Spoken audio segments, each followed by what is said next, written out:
Shalom ప్రభువైన యేసుక్రీస్తు నామములో మీ అందరికీ శుభములను సమాధానము కలుగును గాక. This is Nehemiah from the Heart of Israel, Jerusalem. Now concerns are growing in the Middle East that another war between Israel and Iran is inevitable. So, according to a New York Times report, the next war between Israel and Iran is inevitable. ఇక్కడ Israeli intelligence ప్రకారము అలాగే ప్రధానమైన అధికారులైతేనేమి మీడియాలో వెలువడుతున్న కథనాల ప్రకారము మరలా ఇరాన్తో యుద్ధము అతి సమీపముగా ఉన్నది అని అర్థమవుతూ ఉన్నది. అంతేకాదు ఇరాన్ మునుపెన్నడు ఎదుర్కొనని తీవ్రమైన కరువును ఎదుర్కొంటూ ఉన్నది. ఇటువంటి పరిస్థితిలో సిరియా యొక్క ప్రెసిడెంట్ ట్రంప్ గారిని కలుసుకోవడం అనేది ఎంతో ప్రాధాన్యత సంతరించుకున్నది. ఒకవైపేమో శాంతి ఒప్పందం వైపు ట్రంప్ గారైతేనేమి నెతన్యాహు గారైతేనేమి తీవ్రంగా పనిచేస్తూ ఉన్నారు. మరోవైపు ఇరాన్ యుద్ధానికి సిద్ధమవుతూ ఉన్నది. ఇందులో మధ్యలో సిరియా పరిస్థితి ఏంటి, టర్కీ పరిస్థితి ఏంటి, వీటన్నిటిని స్పష్టంగా ఈ వీడియోలో మనం పరిశీలన చేయబోతూ ఉన్నాం. వాటన్నిటికంటే ముందుగా ఇంకా మన ఛానల్ని ఎవరైనా సబ్స్క్రైబ్ చేసుకున్నట్లయితే ఇజ్రాయెల్కి సంబంధించిన అసలు సిసలైన సమాచారం కొరకు తప్పకుండా సబ్స్క్రైబ్ చేసుకోవాల్సిందిగా మీ అందరికి మనవి చేస్తూ ఉన్నాను. లైక్ చేయడము అస్సలు మర్చిపోమాకండి. దేవుని వాక్యము, దేవుని నియమము ఎప్పుడూ తప్పు అవ్వదు. ఆదికాండము 12వ అధ్యాయం 3వ వచనంలో గమనించినట్లయితే దేవుడు అబ్రాహాముతో మాట్లాడుతూ ఉన్నాడు. నిన్ను ఆశీర్వదించు వారిని ఆశీర్వదించెదను, నిన్ను దూషించు వారిని శపించెదను అని దేవుని యొక్క వాక్యం తెలియజేస్తూ ఉన్నది. ఇక్కడ నిన్ను అనగా ఇజ్రాయేలు అని మనం అర్థం చేసుకోవాలి. ఎందుకు అనంటే ఆ 12వ అధ్యాయము పై వచనంలో 2వ వచనంలో నిన్ను గొప్ప జనముగా చేసేదను అని దేవుడు అబ్రాహాముని గురించి మాట్లాడుతూ ఉన్నాడు. అయినా కానీ చాలా మంది ఏమంటారంటే లేదు అది ఓన్లీ ఎక్స్క్లూజివ్ గా అబ్రాహాము కొరకే, ఇజ్రాయెల్ దేశము కొరకు కాదు అని మాట్లాడుతూ ఉంటారు. అటువంటి వారి కొరకు సంఖ్యాకాండము 24వ అధ్యాయము 9వ వచనాన్ని చదువుదాం. నిన్ను దీవించువాడు దీవింపబడును, నిన్ను శపించువాడు శపింపబడును అని వాక్యము ఈ వచనంలో స్పష్టంగా తెలియజేస్తూ ఉన్నది. ఇక్కడ నిన్ను అంటే ఎవరు అనంటే మనం పై లేఖన భాగాలన్నీ చూసుకుంటే ఇజ్రాయేలు దేశము అన్న మాట స్పష్టంగా అర్థమవుతుంది. ఇది దైవికమైన నియమము. దేవుడు ఇజ్రాయేలు దేశంతో చేసుకున్న నిబంధన అనేది నిత్యమైన నిబంధన. ఆ నిబంధన ఈ ఇజ్రాయేలు దేశంతో దేవుడు స్థిరపరిచినది అబ్రహామును బట్టి కాదు, దావీదును బట్టి కాదు, మోషేను బట్టి కాదు, ఇజ్రాయేలులను బట్టి అసలే కాదు, గాని దేవుడిని బట్టి, ఆయన నీతిని బట్టి, ఆయన మంచితనాన్ని బట్టి, ఆయన న్యాయమును బట్టి, ఆయన ఏమై ఉన్నాడో దానిని బట్టి దేవుడు ఇజ్రాయేల్ దేశంతో తన నిత్యమైన నిబంధనను స్థిరపరిచి ఉన్నాడు. ఈ విషయాలన్నిటినీ మరొక వీడియోలో స్పష్టంగా మీకు వివరిస్తాను. కానీ దైవిక నియమము ప్రకారము ఇజ్రాయేల్ దేశాన్ని ఆశీర్వదించువారు ఆశీర్వదింపబడతారు, శపించువారు శపించబడతారు. ఇందులో రెండో మాట లేనే లేదు. ఇది దేవుడి నియమము, దేవుడి ఏర్పాటు. ఇజ్రాయేల్ దేశం అంటేనే తాసుపాములాగా బుసగొట్టే ఇరాన్ పరిస్థితి ఇప్పుడు ఎలా ఉంది అనంటే చరిత్రలో ఇంతకు ముందెన్నడూ ఎదుర్కొనని భయంకరమైన తీవ్రమైన కరువును ఎదుర్కొంటూ ఉన్నది. చూడండి, ఏ దేశాన్ని కూడా ఏ ప్రజలను కూడా దేవుడు ఊరికనే నాశనము చేయడు. ఆ దేశాలకు ఆ ప్రజలకు అనేకమైన అవకాశాలు ఇస్తా ఉంటుంటాడు. పశ్చాత్తాపడడానికి, మారడానికి అనేకమైన గుర్తులను ఇస్తా ఉంటుంటాడు. దేవుడు ఎంతగా కృప చూపించినా గాని, దేవుడు ఎంతగా వెంబడించినా గాని ఇక మారకపోతే అప్పుడు దేవుడు తన ఉగ్రతను కుమ్మరిస్తాడు. ఇప్పుడు ఇరాన్ ఎదుర్కొంటున్న యొక్క కరువు కూడా దేవుడు చూపిస్తున్న గుర్తులలో ఒక భాగమే. నీవు ఇజ్రాయెల్ దేశాన్ని శపిస్తే, యాకోబు గృహాన్ని శపిస్తే నీ గృహం శపించబడుతుంది, నీవు శపించబడతావు అనేది ఇరాన్ విషయంలో దేవుడు స్పష్టం చేస్తూ ఉన్నాడు. ఇరాన్ ఎదుర్కొంటున్న తీవ్రమైన కరువును గూర్చి ఇరాన్ యొక్క ప్రెసిడెంట్ మసూద్ గారే స్పష్టం చేయడం జరిగింది. ఏ టెహరాన్ అనే పట్టణం నుండి అయితే ఇజ్రాయెల్ దేశాన్ని చిన్న భిన్నము చేయడానికి అణుబాంబులతోటి ఈ భూమి మీద ఇజ్రాయెల్ దేశం అనేది లేకుండా చేయాలనేసి ఇరాన్ ప్రయత్నం చేసిందో అదే టెహరాన్ పట్టణము ఇప్పుడు చిన్న భిన్నమయ్యే పరిస్థితి ఏర్పడింది. ఇరాన్ ప్రెసిడెంట్ మాటల ప్రకారము ఇంకా 10 రోజుల్లో గనక వర్షపాతం లేకపోతే టెహరాన్ పట్టణమే ఖాళీ చేయవలసిన పరిస్థితి ఏర్పడింది. లిటరల్ గా ఆయన ఇదే మాట అన్నాడు. 1 కోటి మంది జనాభా కలిగిన యొక్క టెహరాన్ పట్టణము 10 రోజుల్లో వర్షం లేకపోతే గనక అందరినీ ఖాళీ చేయాలి అని ఇరాన్ ప్రెసిడెంటే అన్నాడు. టెహరాన్ పట్టణానికి నీటిని అందించే 5 ప్రధానమైన రిజర్వాయర్లో ఇప్పుడు నీళ్ళు ఎంత ఉన్నాయో తెలుసా?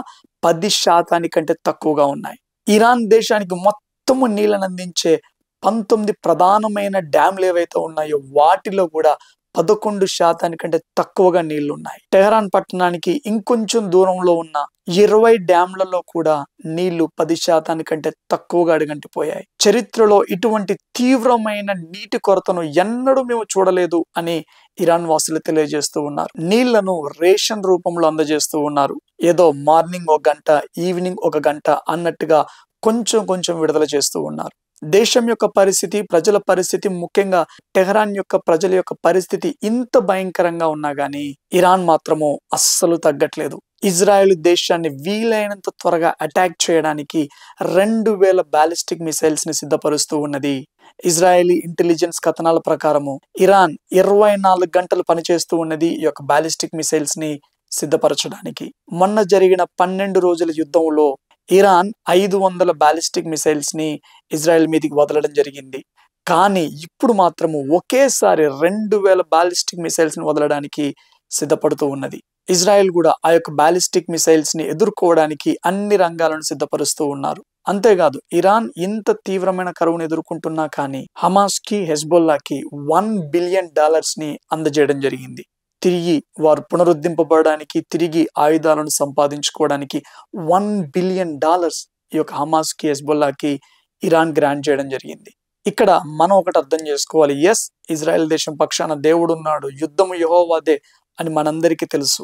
కానీ ప్రవచనాల ప్రకారము రానున్న రోజుల్లో ఇజ్రాయెల్ దేశము, యూదుల దేశము, చుట్టూ ఉన్న అరబ్బుల ద్వారా తీవ్రమైన అతి భయంకరమైన పరిస్థితులను ఎదుర్కొంటారు. కాబట్టి దయచేసి ఈ యొక్క ఇజ్రాయెల్ దేశ క్షేమము నిమిత్తము, యెరూషలేము క్షేమము నిమిత్తము, వీరి ప్రాకారాల నిమిత్తము, అన్నిటికంటే ముఖ్యంగా వీరి యొక్క మనోనేత్రాలు తెరవబడి అసలైన మెస్సయ్య ఎవరో గ్రహించులాగున మనమందరము ప్రార్థన చేయవలసిన అవసరత ఎంతైనా ఉన్నది.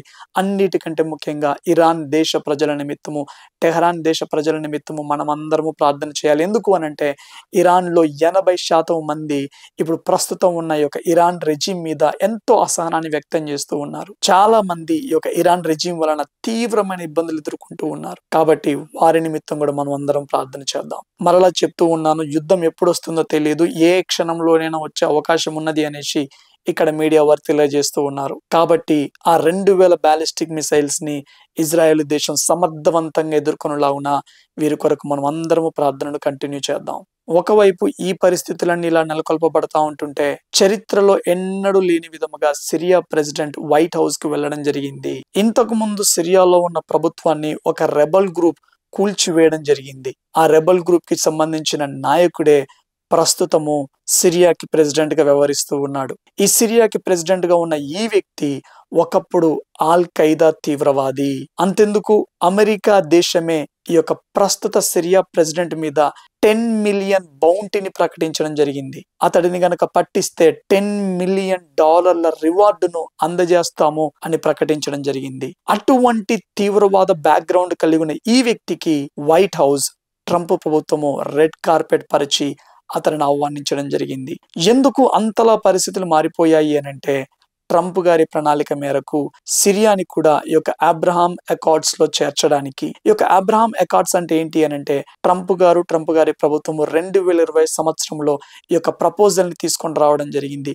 ఈ యొక్క అబ్రహాం శాంతి ఒప్పందం ప్రకారం ఇజ్రాయెల్ దేశము అలాగే చుట్టూ ఉన్న అరబ్ దేశాలలో మధ్య శాంతి చేకూర్చడానికి, అంతేకాదు ఇజ్రాయెల్ దేశానికి చుట్టూ ఉన్న అరబ్ దేశాలకు మధ్య వాణిజ్యపరమైన పరిస్థితులను నెలకొల్పబడడానికి 2020 సంవత్సరంలోనే UAE, United Arab Emirates, Bahrain, Morocco వంటి దేశాలు ఈ యొక్క శాంతి ఒప్పందంలో భాగమయ్యాయి. సుడాన్ కూడా జనరల్ డిక్లరేషన్ లో సైన్ చేసింది కానీ బైలాటరల్ అగ్రిమెంట్ లో ఇంకా సైన్ చేయలేదు. ఎందుకు అనంటే సుడాన్ దేశంలో నెలకొల్పబడిన ఆ యొక్క అంతర్గత అల్లర్లను బట్టి.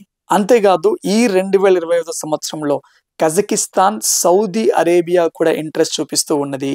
వాక్యానుసారంగా మాట్లాడినట్లయితే ఏ దేశాలైతే అర్మగిద్దోను యుద్ధంలో ఇరాన్ తో పాటు జత కట్టి ఇజ్రాయెల్ దేశానికి వ్యతిరేకంగా రానయ్యున్నాయో ఆ దేశాలు ఈ యొక్క అబ్రహామిక్ అకార్డ్స్ లో భాగస్వామ్యం కోసం ఎదురు చూస్తూ ఉన్నాయి. ఇది గనక జరిగితే మాత్రం ఇది అతి పెద్ద స్టెప్ గా మారే అవకాశం ఉన్నది. అంతేకాదు ఒకవైపు ఈ యొక్క ఇరాన్ దేశము కరువును ఎదుర్కొంటా ఉంటుంటే ఇజ్రాయెల్ దేశంలో కూడా కొంత నీటి కొరత ఏర్పడింది. ఆ నీటి కొరతను బట్టి ఇక్కడ రబ్బీలందరూ వర్షం కొరకు ప్రార్థన చేయడానికి పిలుపునిచ్చారు. దేవుడు చేసిన అద్భుతం ఏంటి అని అంటే, నిన్నటి రోజు మార్నింగ్ నుండి సాయంత్రం వరకు కంటిన్యూగా వర్షం కురుస్తానే ఉన్నది. చక్కటి వర్షపాతాన్ని దేవుడు ఇజ్రాయెల్ దేశంలో అనుగ్రహిస్తూ ఉన్నాడు. మరలా చెప్తా ఉంటున్నాను, ఇజ్రాయెల్ దేశాన్ని ప్రేమించువారు వర్ధిల్లుతారు. ఆ దేశ క్షేమం కొరకు ప్రార్థించువారిని దేవుడు తప్పక ఆశీర్వదిస్తాడు. చుట్టూ ఈ యొక్క జియో పొలిటికల్ అంశంలో జరుగుతున్న పరిస్థితులు ప్రవచనాల నెరవేర్పుకు రోజు రోజుకి మనల్ని ఎంతో సమీపం చేస్తూ ఉన్నాయి. కాబట్టి క్రైస్తవులమైన మనము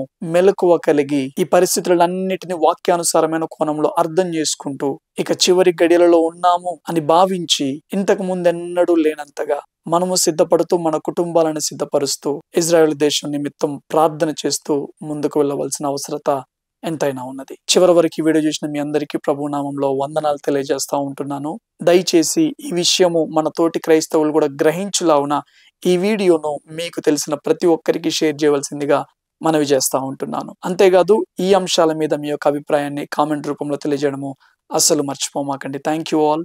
గాడ్ బ్లెస్ యూ.